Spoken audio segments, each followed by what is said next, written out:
And next I will show that how we start the car.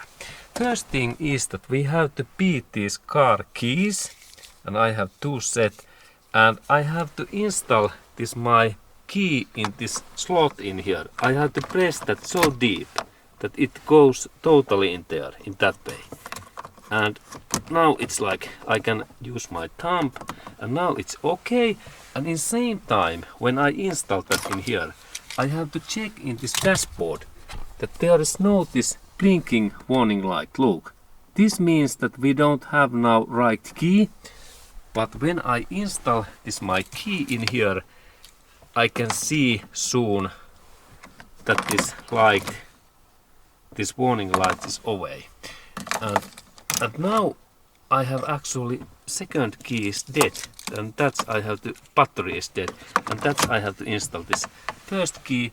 And now when we check my dashboard, there is no anymore this red warning light. Everything is okay. And this is first step when we are starting this Toyota Prius car. And this